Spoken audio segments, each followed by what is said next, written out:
I recently saw Anne Ali, a minister in the Albanese government, speak on the ABC's Q&A program.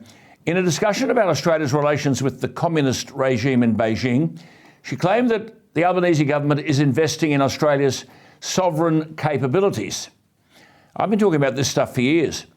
These sorts of investments are critical.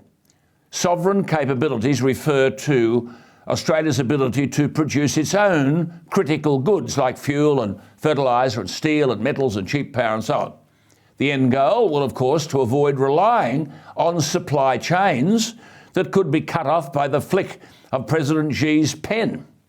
But as usual, with Australia's political establishment, it's all talk. While Labor ministers claimed on the ABC that they were backing Australian industries, they were twiddling their fingers while Australia's last paper manufacturing plant closed. Now, it's hard to believe, but as of last week, Australia can no longer make a piece of white paper, even though we practically have more timber forests on a per capita basis than any country on earth. And the cause is, as predictable, Labor's failure to act.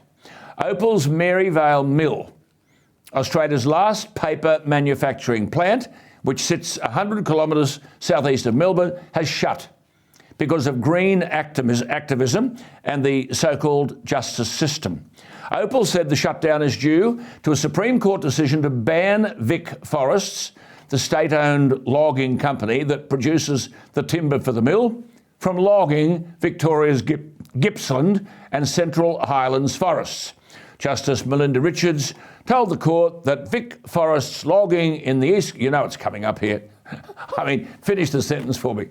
Logging in the East Gippsland and Central Highlands presented, here we go, a threat of serious and irreversible harm to both the greater glider and the yellow-bellied glider as a species, unquote. Now, I think gliders are part of the possum family, the size of a small mouse.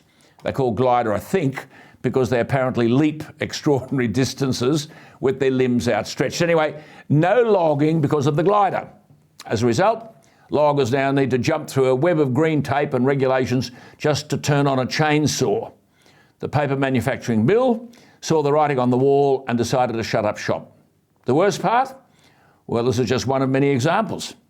The same sort of woke rubbish is hurting our farmers in WA. This week we learnt that Agriculture Minister Murray Watt, the bloke who grew up and studied in the suburbs of Brisbane, reckons Australia's live sheep export trade has, quote, lost its social licence because of a range of incidents concerning animal welfare. He said, quote, community opinion, more broadly, really, is that that industry, which employs at least 3,000 Australians, should be phased out. Is that community opinion or a minority opinion? He declared the government will shut the industry down, but he promised he'd do it in an orderly way.